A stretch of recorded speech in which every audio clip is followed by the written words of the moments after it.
Barnaby Jones will return next Thursday night at 10, 9 Central and Mountain on most of these stations. Word Balloon is brought to you by the League of Word Balloon Listeners.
Welcome back, everybody. It's time again for Word Balloon, the comic book conversation show. John Suntress here. Stephan Franck joins us tonight. Stephan, welcome, accomplished animator, artist, and writer. I'm really excited to talk to you about your Kickstarter campaign for your country music noir, Palomino. Thank you so much, John. Thanks for having me. Steve, where are you originally from? France. I grew up near Paris and grew up there, went to school there, then moved to England first, and then I've been here ever since. Understood, man. No, great resume of animation, Iron Giant, Despicable Me, right? Correct? Yeah. What else am I missing?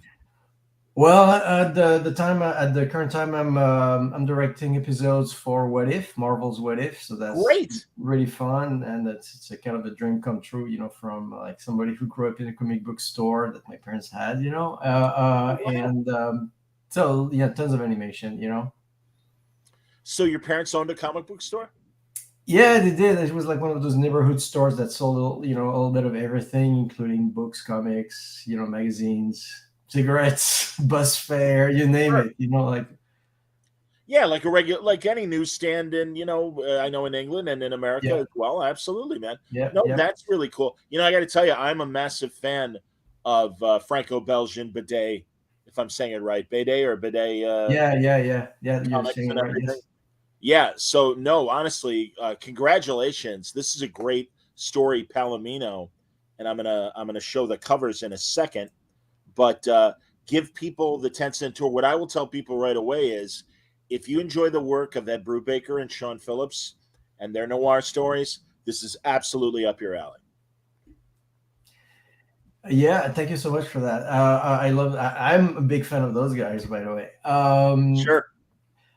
So yeah, Palomino, it's a crime story that takes place in Los Angeles in 1981. In the world of the Palomino was an actual place. It used to be an actual music club, legendary place in LA, so it's that subculture of the country music club of Los Angeles, something that was huge at the time, and that's kind of come and gone, Yeah. So it's its own world, but at the same time, it's extremely culturally relevant because everybody was going to the Palomino. You'd be liable to, John Belushi and Jerry Lee Lewis would be drinking together at the bar, while like Governor Jerry Brown would be, sitting in front with Evel Knievel. And it's just the world of TV, stuntman, music, everything. Like the Beatles, like a Beatle might pop up once in a while. It was crazy. This was a crazy place. So we're in this world, and I should say, because I was talking to the other day with I'm sorry, I'm taking the long way around to your question, but just to kind of paint a picture of the world. Sure. The owner's dad had a Model T parked probably in front of the club that was riddled with bullets, that were left in there by the cops, chasing him during the Prohibition era, right? So like the whole noir of that place, the dreams of, the B-side of Hollywood, all that stuff. That's such an amazing setup. So we're in there, and so our guy was a former cop who had to leave the force in disgrace. Now he's a PI by day. He's a working musician at the Palomino. And he's got this daughter, a teenage daughter, who's hilarious. She's even more hard-boiled than he is, and like this new crime kind of wedges its way into their lives, and then all bets are off.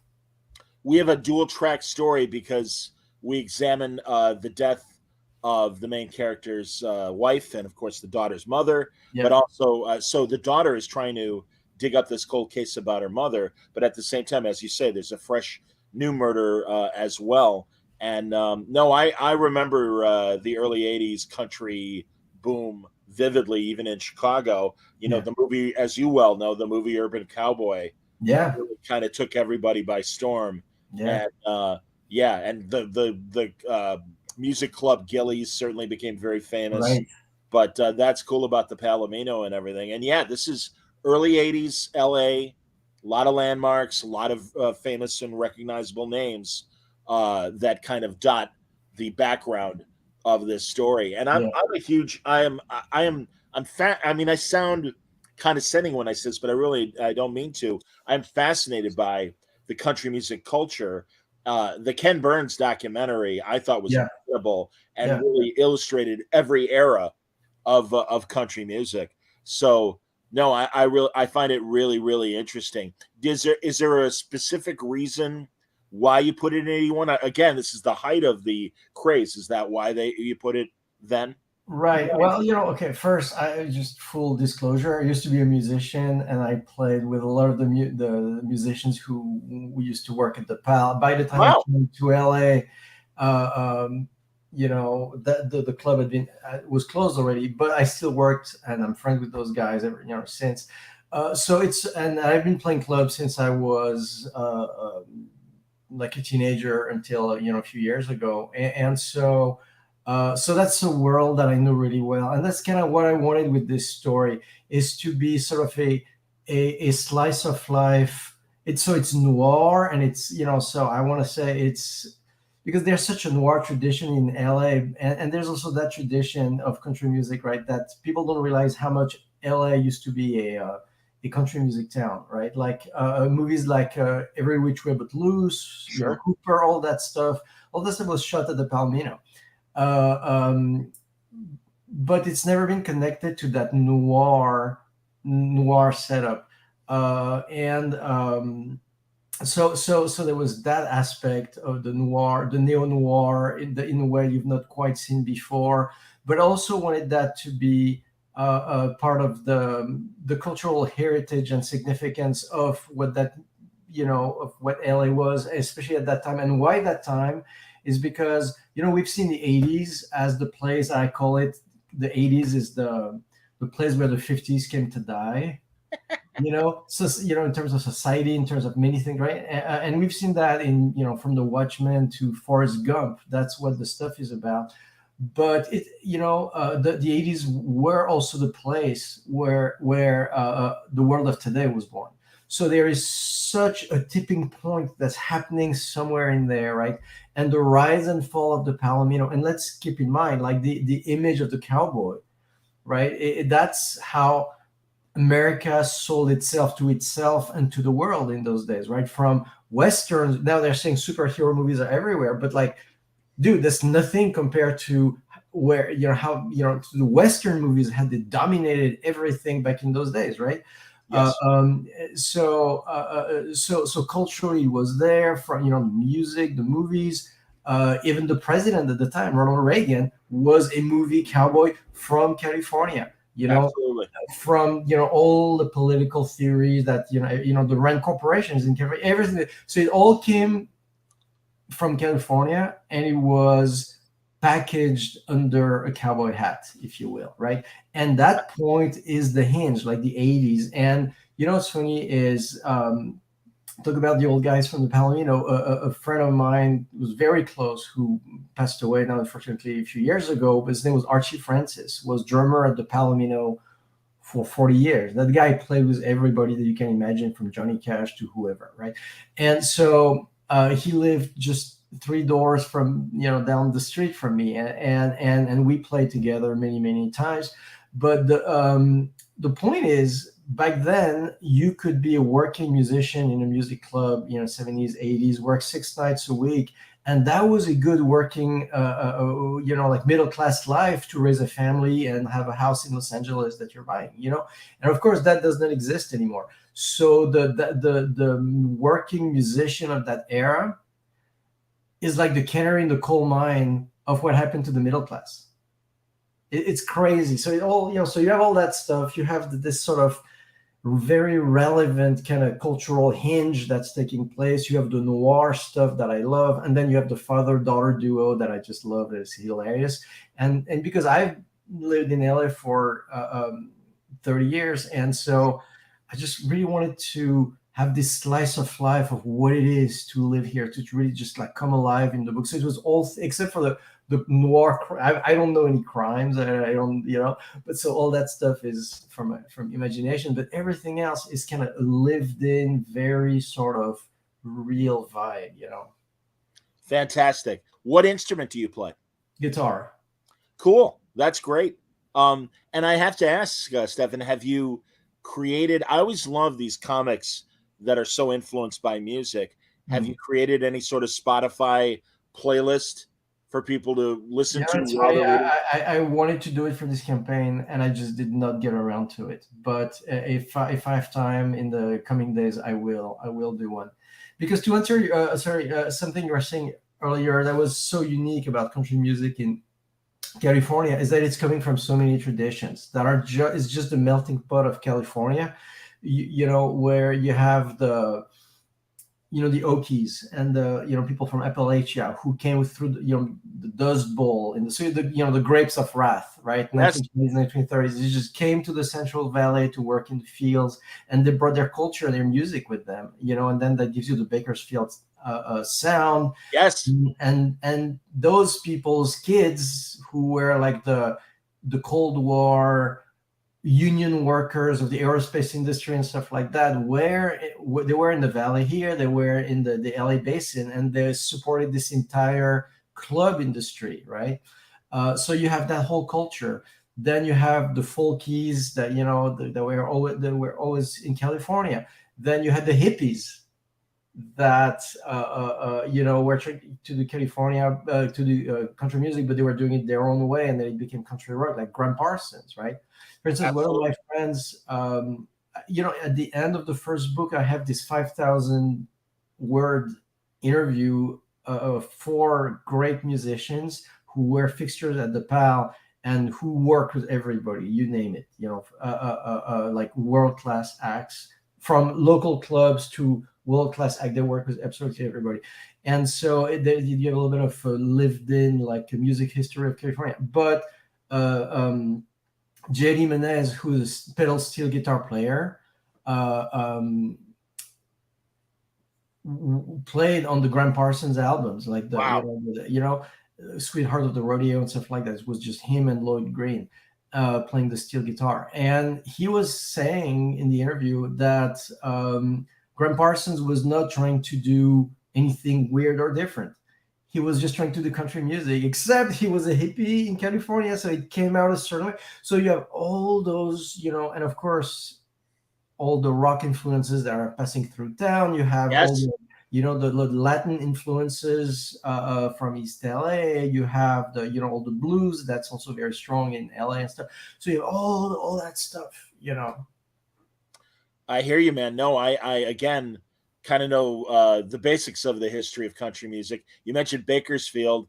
For people who may not know, Buck Owens, who used to be the co-host of Hee Haw, came from the Bakersfield, California area.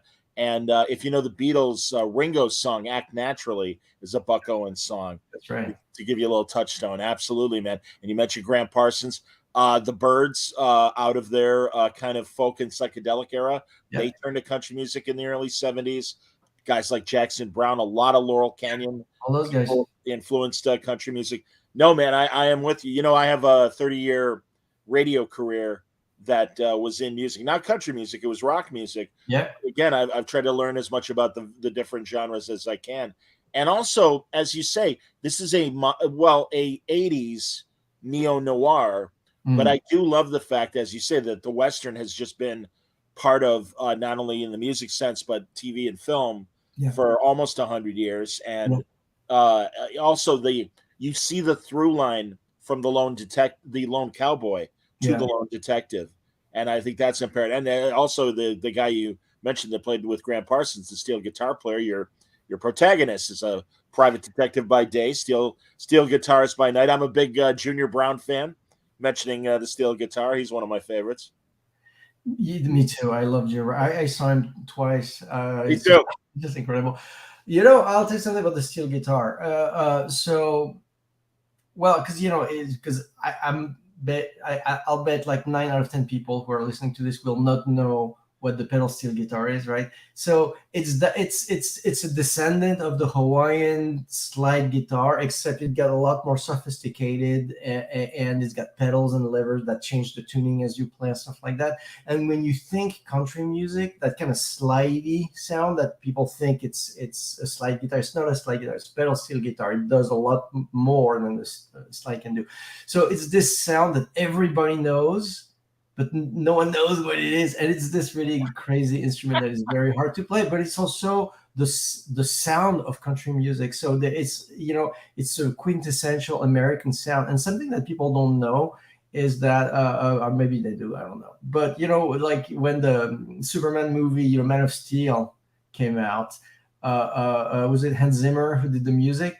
Wanted the quintessential American sound of the pedal steel guitar in there, and so we got all the steel players in LA. So like some of those guys on the interview, but like but 10-15 of them, and there's probably like 15 of them in LA, a whole 15, but like all of them in a studio, and they sampled every note, how to slide into it, slide out of it, and this kind of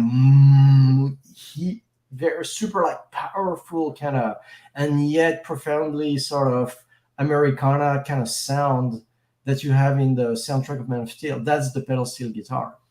That's great, man. No, and you're right. And I was going to approximate that. Wah, wah, wah, wah. Right. That's kind of the steel guitar sound. There's those idioms that everybody knows that you've heard a million times, like that.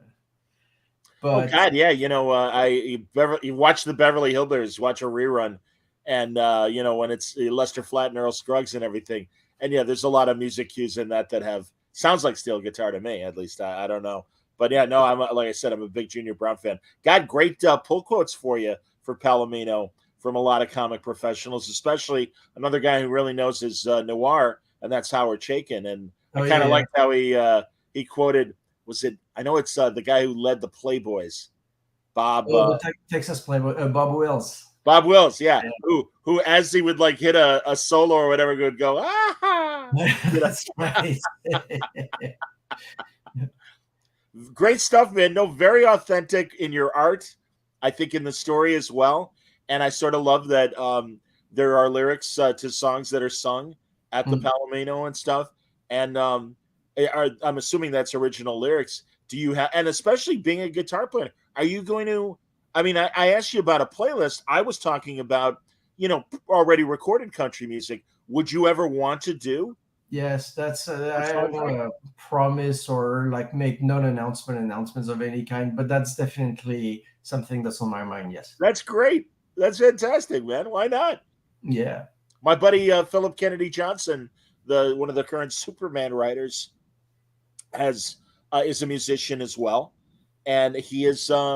He made arrangements. He did a great sci-fi or really a fantasy story called The Last God, and he did these great orchestrations and kind of created a soundtrack for it and everything. Yeah, that's amazing. Yeah, that's cool. Tell me about directing. What if? So you did the second season that hasn't aired yet. Did you do any first season episodes or? So I supervised the animation of the first season. And I'm directing currently new episodes for it. That's great, man. So what a great experience. My God, that show really, in a lot of ways, I felt exceeded expectations. The stories were so good. The animation looked great. And then you'd get these wonderful little Easter eggs or gems of, oh, here's Chadwick Boseman's last performance as Black Panther. That He's was kind of amazing. heart-wrenching. Let me tell you, like, um, when he passed, was we were just starting animation on those scenes. So, and all of a sudden, and it was so emotional. Like when we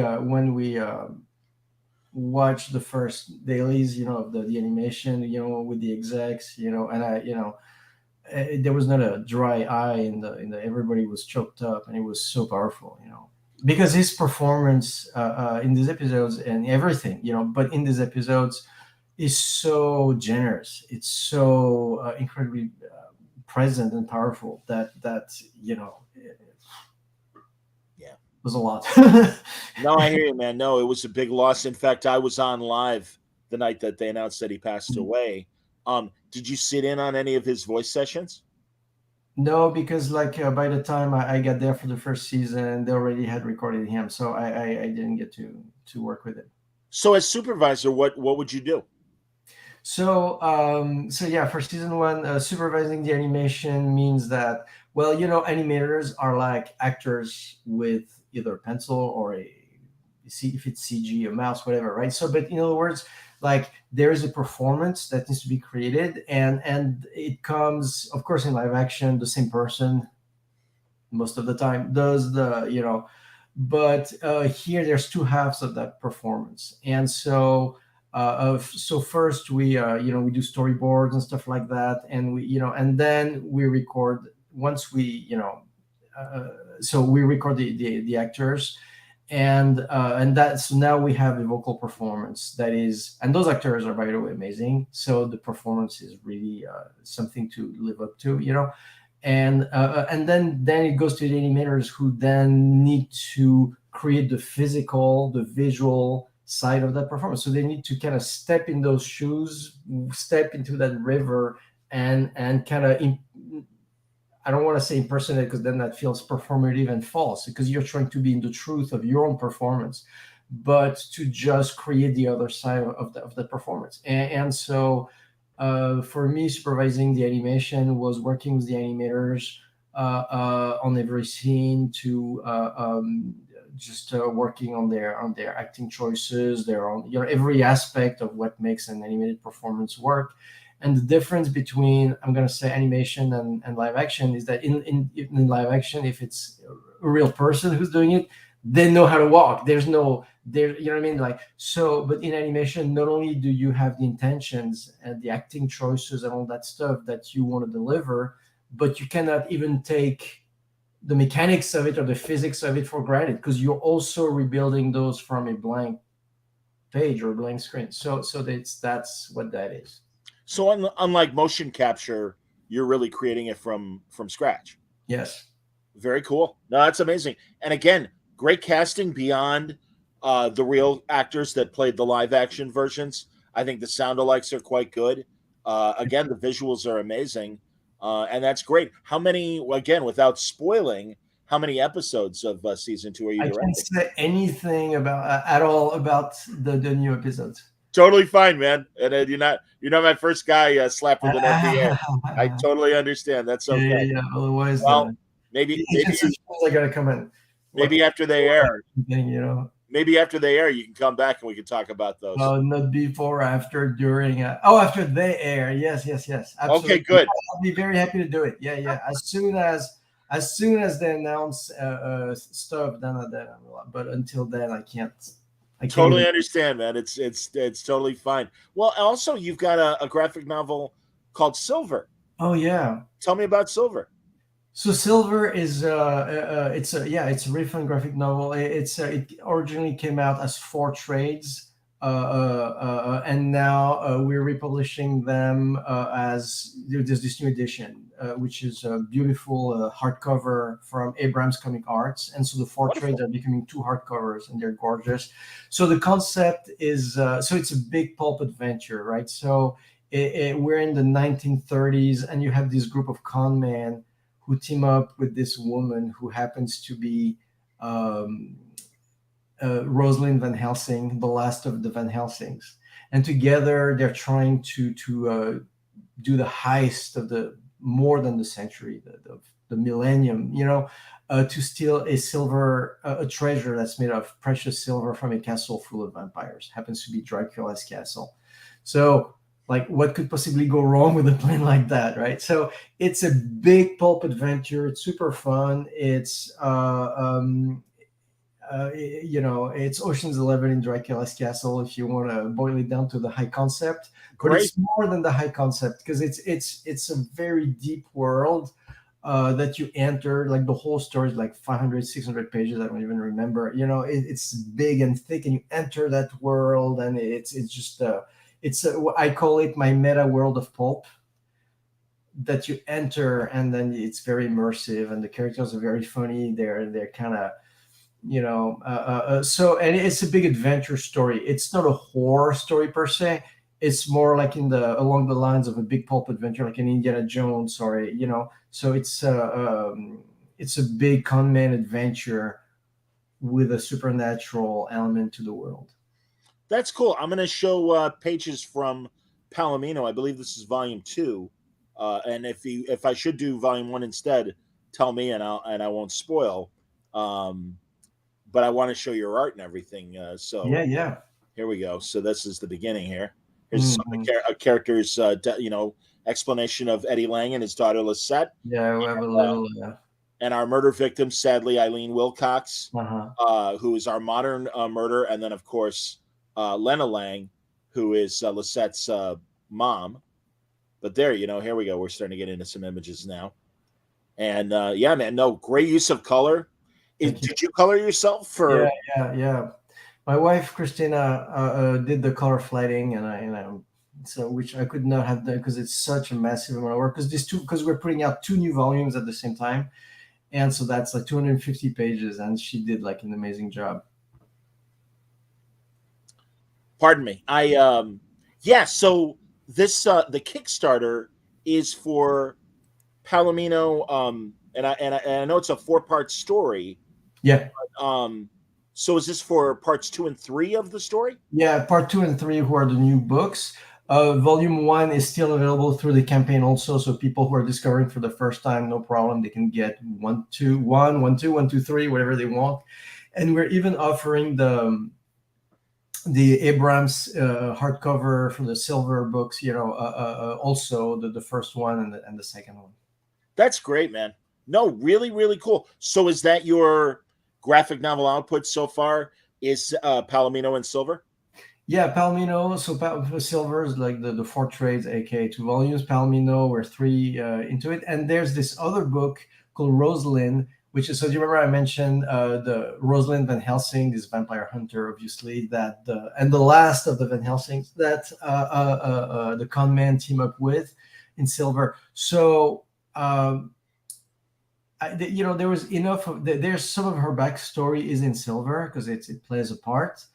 And when I was working on it, it's in the 3rd volume, and I was working in there. All of a sudden, I was actually in Montreal for a movie, and for me, like when I go to a new place, that's when all my ideas just suddenly click into place, just because my mind is being kind of challenged by a new city or whatever, And all of a sudden, I knew her whole childhood, her whole life, and I was kind of dying to death. And so it became this book called Rosalind, who's it's a graphic novel. I don't know what to call it. It's not like a traditional comic because it presents itself as her childhood diary.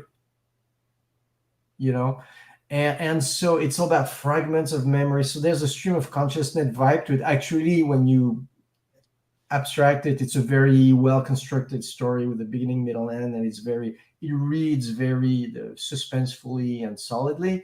But the feel of it is like you're inside these memories, inside that dream state almost of somebody who's just suddenly traumatized and is just trying to understand and it's very gritty. That one tinges more on horror, so a little bit more than silver, who itself is more of an adventure, like I was saying. But at the same time, it's seen through the eyes of a child, and it's baked. The point of view is baked through the eyes of a child. So there's an innocence filter through it that is just really just makes it very, very compelling. So I love this little book. Very cool, man. No, honestly, I again cannot recommend supporting the Palomino campaign at Kickstarter. About 3 weeks left of the campaign, and you're Yeah, not. yeah, we started on Tuesday, I think so, and it's a pretty short campaign. Oh, okay. Because yeah, I think it says here, 21 days to go. Yep, Yeah, that's right. and you're just shy of 3,000, like 3,000 and change, close to your goal. fifteen Yeah, that's thousand right. is your goal, at least the That's right. initial goal. That's right. That's right. Yeah, we're getting there. It would be nice to blow past it, and these days we live in weird times. You never know what's gonna happen. So definitely, if people are interested, I would don't wait, do it now, so Yeah, man. everyone can relax. It's I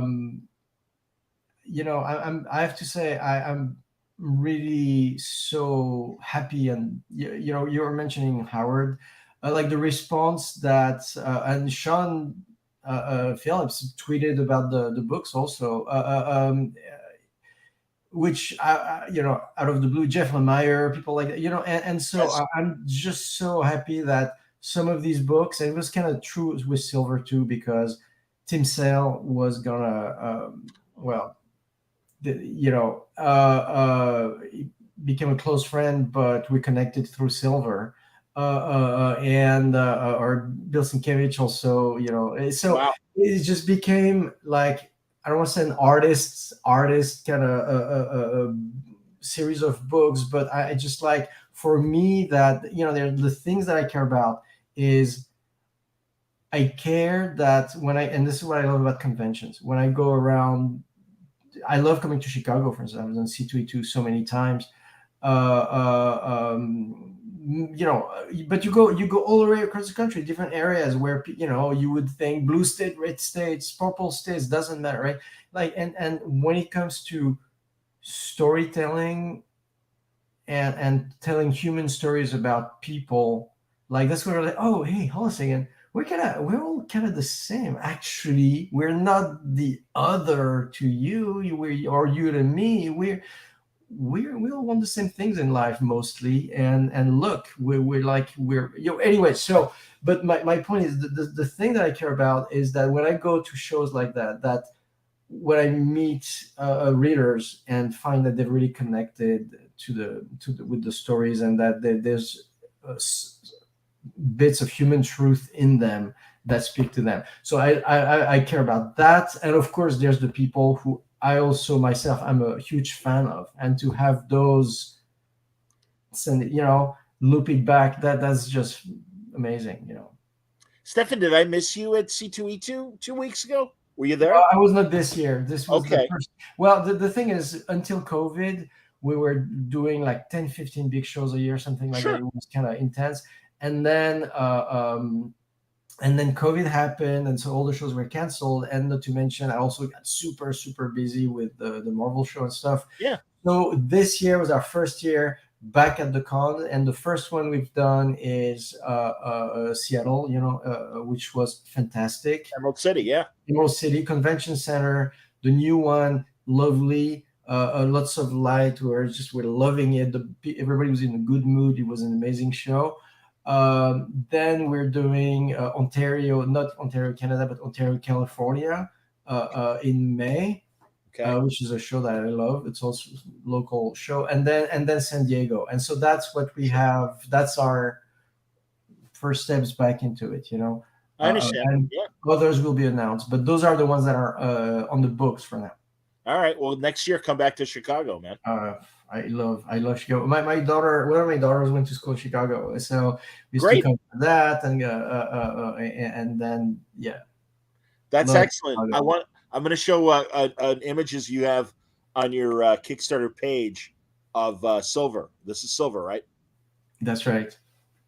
So again, man, your style here evokes a Phil Hester style, Hmm. and I mean that as a compliment, Yeah, obviously. yeah, because I'm a big fan of Phil's. But really, that's the great thing, and certainly you feel the era of the Right. 30s in this art. And again, I think what you're doing with um, Palomino as well really evokes the era. And that's the thing. I appreciate the subtle changes in your art for each project. Thank you so much. Well, what's interesting with the what you picked up on the exactly what I was trying to do. Like the reason I did silver in black and white was because it puts you right. Because it's a pulp adventure. Again, it's the meta pulp world of the 1930s and right. And so in terms of movies, it's Fritz Lang, it's all that stuff, right? But Sure. in terms of it's the adventure strips, right? It's the Milton Caniff and all that stuff. So I wanted like something that evokes that that that puts you there, in Yeah. there immediately, but at the same time, not do it like a kind of dusty homage, but take some of those idioms and recreate them in a way that feel modern and radical and just completely dynamic and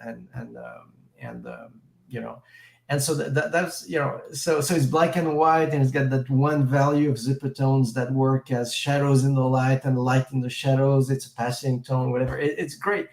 The thing that was there's two things that I'm trying to do, that I'm trying to merge with my approach to the books, is the thing that I love I'm not gonna say for obvious reason, not a name or whatever, but there's a wonderful art collector that I was lucky enough to visit his house during one of the conventions, uh, and he's got this amazing collection of original art that goes from all the way from talk about Alex Raymond to the most modern stuff. And you see stuff from you know all the great graphic novels of the 80s also, and stuff like that. And so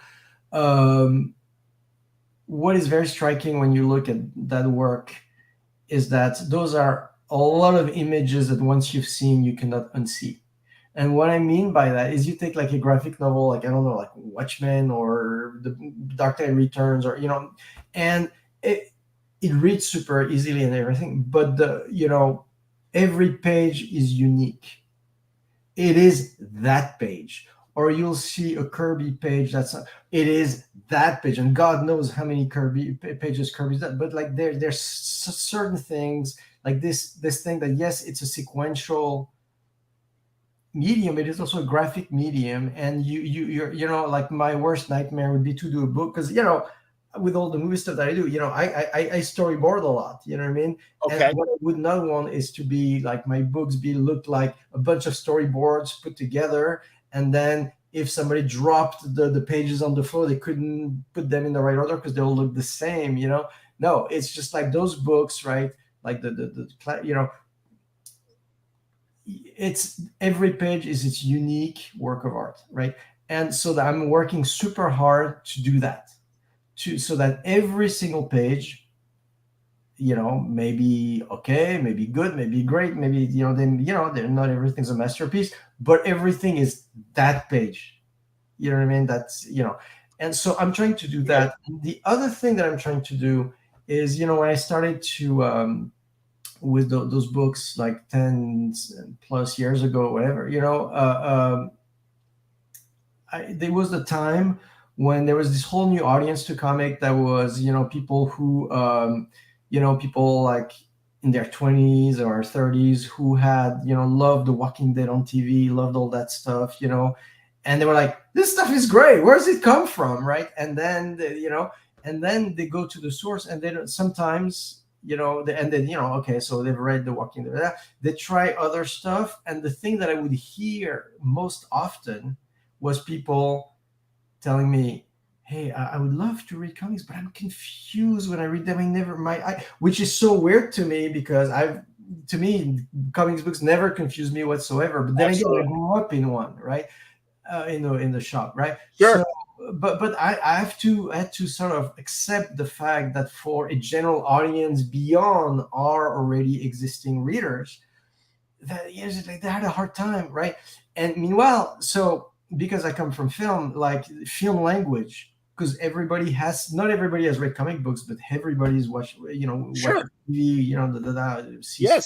So film language culture has become everybody's fluent second language, and no one gets confused watching a movie. Like when I'm on the plane, it's so noisy. I hate having that. So I watch movies with and unless you're watching like a very dry drama, you can by and large watch a movie without the sound and still understand what's going on, right? So that's the training that you have on the movie side. And so I was just trying to bring that to that page and just not cross the line, not do it so that you're confused who is who and whatever, or who is where and what's going on, and just create like a level of accessibility that makes it possible for anyone to pick up. And that's what ended up happening is that the beauty also of the comic shows is like you come back to like Chicago every year, we come back and see the same people and see the kids grow and see this and that. And people who like the year before you were the first comic book they ever bought, and they come back and says, you got me in, now I'm an avid comic book reader. And that's happened a lot. And that's because of that sort of like aspect of film language, which people think, when people say, is a book cinematic, they think it means, again, everything looks like a storyboard. No, that's not it at all. What cinematic means is that you don't cross the line, that the angle, the distance, even the sense of lens with which you engage the subject is meaningful. Is all that stuff. You put that in, then people read it. People who didn't read comics before, now they can understand. And the people who read comics, then they enjoy it even more. So yes, that's my sort of thing. I get it. I absolutely get it. And I also have met people that when you hand them a comic and they never read it before, it's like, do I start with the pictures? Do I start with the words? I don't know where to begin. So no, I absolutely can relate to what you're saying. And I know a lot of the listeners right now are like, oh yeah, I know people like that. But that is great. And again, it's great that you are playing in these genres, because as much as we love superheroes, not everybody does. And I also know others that have written crime comics, they almost have to beg when it's a general bookstore to shelve the graphic novel in the crime section, not necessarily in the comic section, so that fans of crime fiction can find it as easily as they find short stories or a prose novel. Yes, exactly. No, that's fantastic. It's funny, like when you're thinking about the words or pictures, like Yeah. When you work, in film or in, animation, and you're editing the thing together, sometimes it's like a line's not funny, and you move it 4 frames later, and now it's hilarious. Interesting. Right. And I think the same thing happens with the thought balloon, the thought bubbles, the word balloons, the show. Go right above word you. balloons. Yeah, he's right there. So, meaning that what I'm trying to do with even the placement is to kind of recreate a cadence that is the cadence of the dialogue of like, is there a pause? Is this, are you, and no one picks it. No one goes like, oh, I see. It's not meant to be understood. It's meant to be felt. Subconscious. Yes. In the service of the emotion of the story, that's in the storytelling. Yeah. That's great, man. Absolutely. No, you get your finger on it. Definitely. So from that first season of What If that you can speak about, and I want to know about other movies as well that you've done, but any funny what if stories that fans would find interesting? Funny story is whatever interesting story. No, it's a good. Well, what can he say and what can't he say? I know it's always like I understand. I'll tell you this. I'll tell you my favorite episode in the first season. Sure, great. And it's the first part of the finale. Yes. With Widow and Barton in the bunker and stuff like that, because that's such a beautiful episode. First, the action is really fun and it's very dramatic and stuff like. I'm not going to spoil anything in case somebody hasn't seen it and wants to see it, but but the fact that we're spending so much time just with them and their friendship, Yeah. I don't think we've ever seen that even in the movies. There's something about this episode where it gave a focus to this friendship between these two in a way that I just thought was so fantastic, you know. I hear you, man. And also, I can say that other episodes as well, we do get good, quiet character moments Mm. that only flesh out the characters that much more. No, really, what if I think really was a success and a surprise success, maybe for those, because even in the comics, I love the original What If run. I have Marvel Unlimited. I reread those original first Yeah, 30 yeah. or so issues all the time because the ideas were so fresh and interesting. And in subsequent attempts to revive What If, they're okay. I don't know. Honestly, I don't think they have enough story space, pages, to convey a deep story like they did in the original run. That I think was it was definitely over 25 pages. I think it might have even been 40 pages. I'm not really sure, but at least it felt that way. Um, I'm always amazed regarding What If and really animation, 30-minute animation, how much story can be packed in, less than a half hour. I'm very impressed. And in fact, another example of that, this is DC, but when they did that Justice League action, um, series where Mhm. literally, don't count the opening and close, it was 9 minutes of story. Yeah. And it was really good. And they were like really packed for 9 minutes. And that amazed me. Yeah. There's definitely an art form to this, the short form, which is, you gotta show it's instead of, it's not trying to cram like an, but it's just like the art of opening a small window on a very big world, and just really letting that window really play out. Yeah. No, it's great, man. All right. What about on Iron Giant? I think Iron Giant is such a beautiful movie. And I mean, it really is a heart filled movie and stuff. So, any great stories from Iron Giant days? Yeah, I mean, like, enough time has passed. It's good. I'll tell you, like, it was fantastic. It was because you know, well, actually, I'll segue from What If back to that. The thing Okay. where I knew that I was 100% in, like when I met with the group, and for What If, is that what they told me that was more than music to my ears was the sense that they didn't want any difference in tone or in how things would be taken seriously between animation and live action. It would be part of the MCU just to the right, the same amount, the same care about the integrity of the characters and the coolness of what's happening. So and now they have a word for it that I hear everywhere, that it's called medium agnostic, which is like, if you want to call it that, great. But what I call it is, I believe in animation, and that animation can tell any story. And the thing to me that I always felt is that um, what's very interesting, because animation by itself is a cartoon. It is by definition a whimsical medium, and like bringing a whimsical medium with either to a grounded subject or to a genre subject with a sense of whimsy, whatever, but just like having that tension between the two. Because if everything is whimsy, then it starts to feel less interesting to me as an audience. It takes I all kinds, and everybody to each their own. But so that's why. So going back to the Iron Giant, that's why when I saw the story reels that Brad Bird was putting together, and I was like, oh my god, this is exactly what I want, because it's not an animated movie. It is a movie that just happens to be animated. So if you love movies and you love the art form of animation, that's what you want, right? So, yeah, and so I'll give you uh,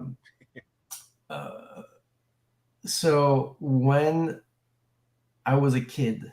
So you understand, I've been doing this stuff like comics and animation since I was literally 6 years old. Okay. believe it. Yeah. Yeah, and the books are there to prove. And when I was 13 years old, I saw the movie Heavy Metal, and I was like, dude, that's it. That is it. This is my life right there. I'll be doing this. Then I discovered rock and roll, and it became more complicated. But I was like, yeah, this. And so I came home and got to work, and I was like, I'll do a comic book, an animated short film of I was 13 years old, right? Of my favorite comic book, which was The Spirit by Will Eisner. Fantastic! Wow. Noir. I was like, oh. There's a story of how I discovered that book in France back then, but it's a different story. But it's called. Okay. So the point is, and for 3 years I do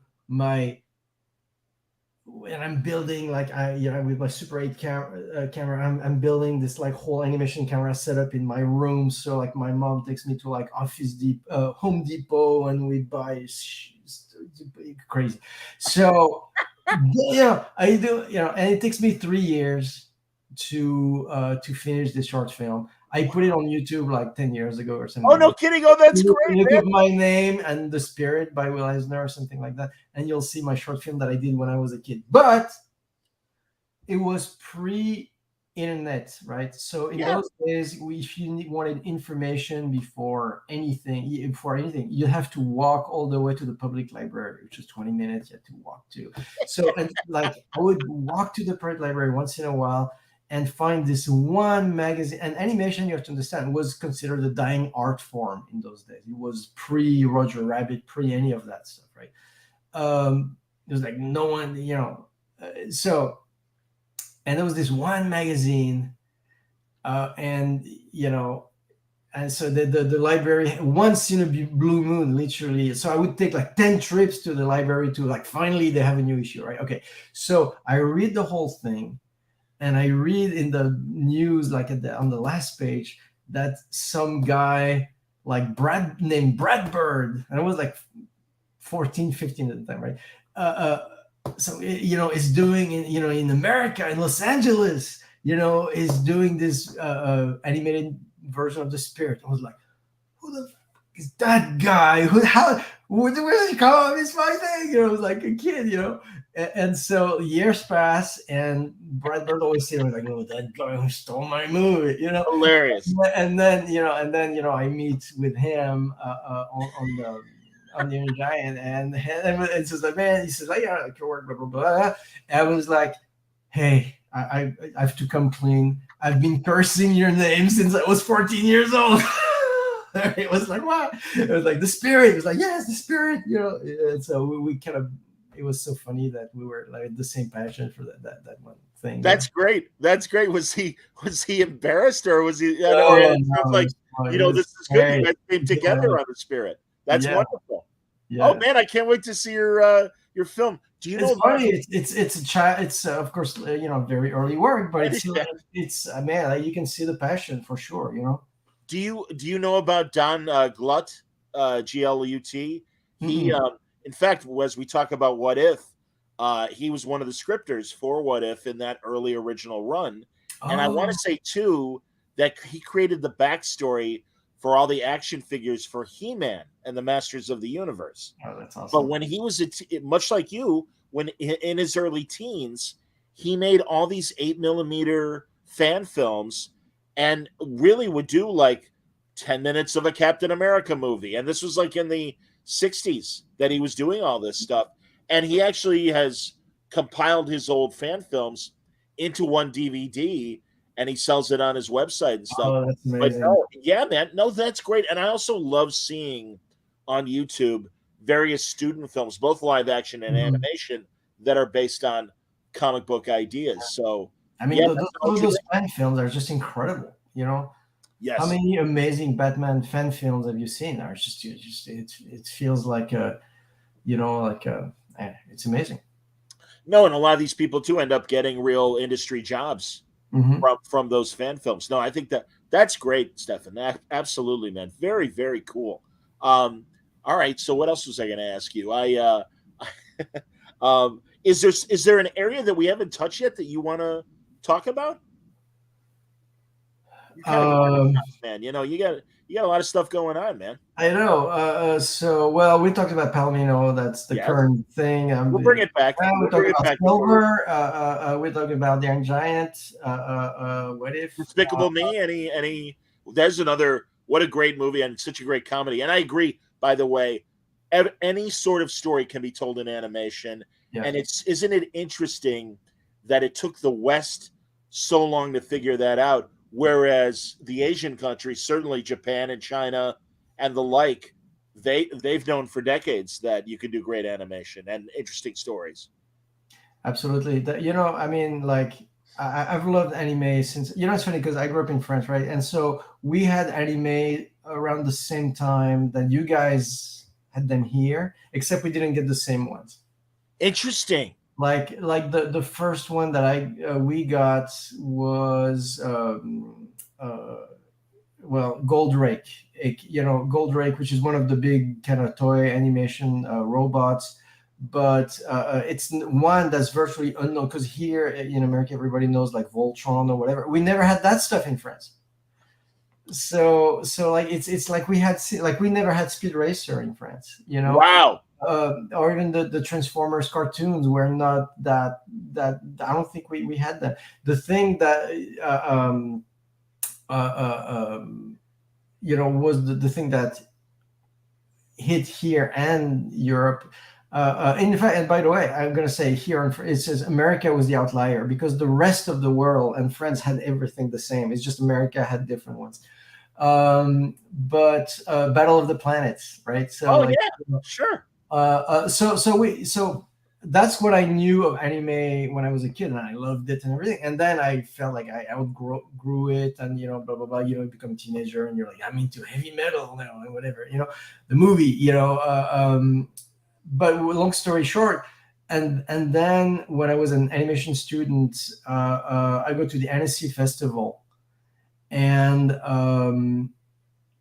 then there's this Japanese movie. I don't know what it is. Never heard of it. Haven't heard a peep of it. And I sit down in this giant theater, and it's Akira. I was waiting for Akira. Go on. Yeah, Right? yeah. Oh my God, and talk about taking a whimsical art form and using it to do something extremely grounded. Oh my God, like that scene when Tetsuo is escaping from the hospital and he does this kind of like thing and the walls get caved in, and you feel it, and it's just like it's so good, and so that it's, to me, that's such a and I have to say it's great now that Western animation finally is like, I mean, to be perfectly honest, if it hadn't been for Marvel, I probably would have just moved to full-time comics because I was not finding the projects in animation that I was like, is this, like the that I wanted to, and then just when I was like, oh, okay, I guess I'll just focus on the books. And then that's when the Marvel thing is like, well, actually, like I was saying earlier, we want animation, live action. We believe in both in the exact same way. I was like, okay, I'm in, But yeah, for anime, Japanese animation, it feels like they never had that. They never had any sort of limitations. Yes. You know. Yeah. No, I hear you, man, and I agree.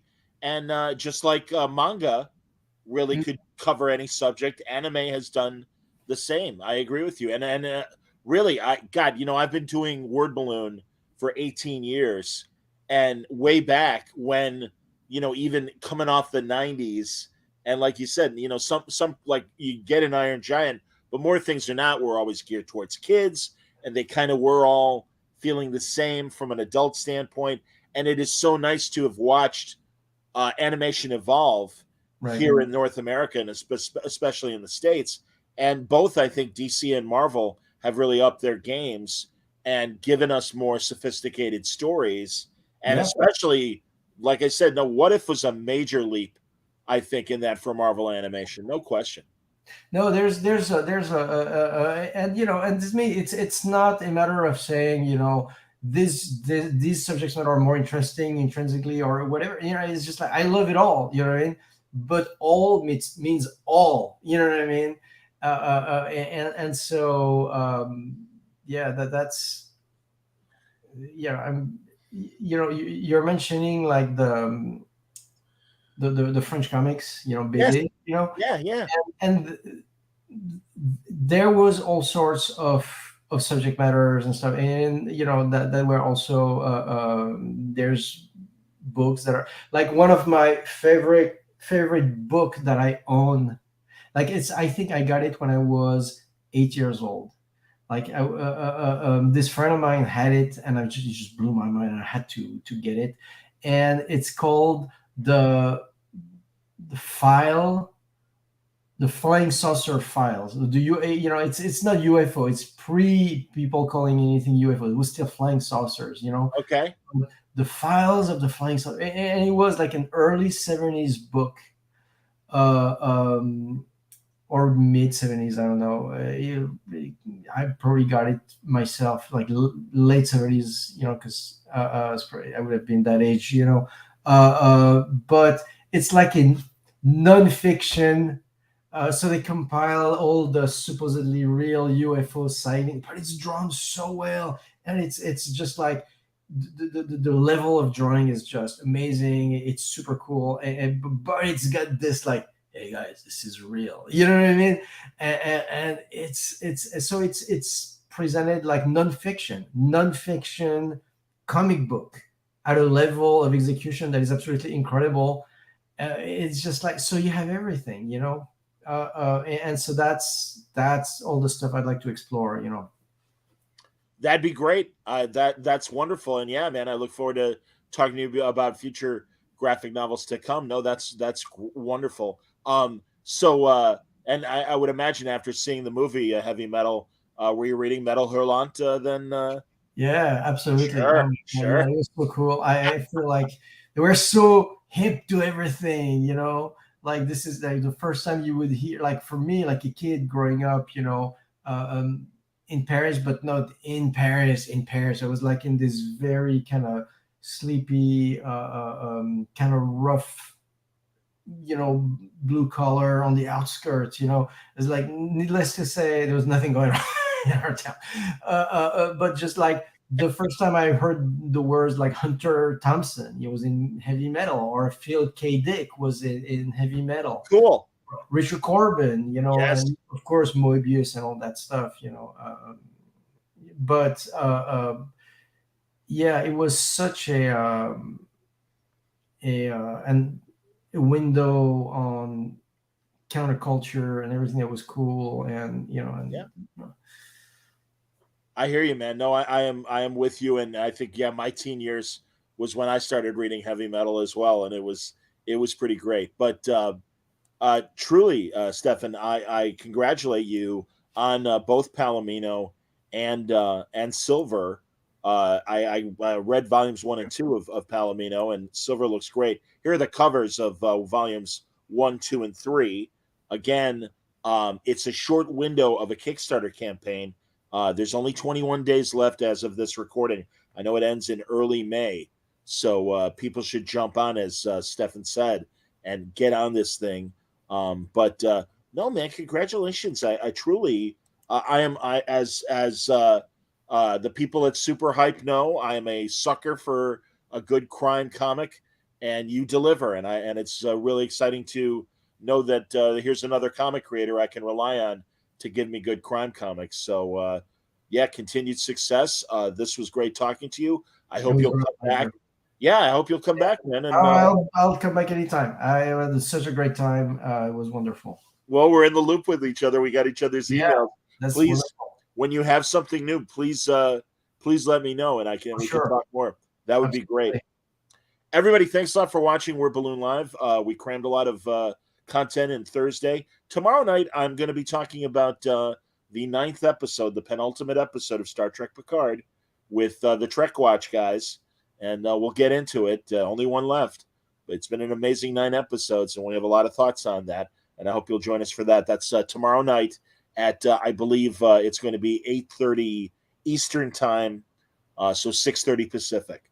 So everyone, I hope you'll join us. Until next time, everybody stay safe, stay happy, stay healthy.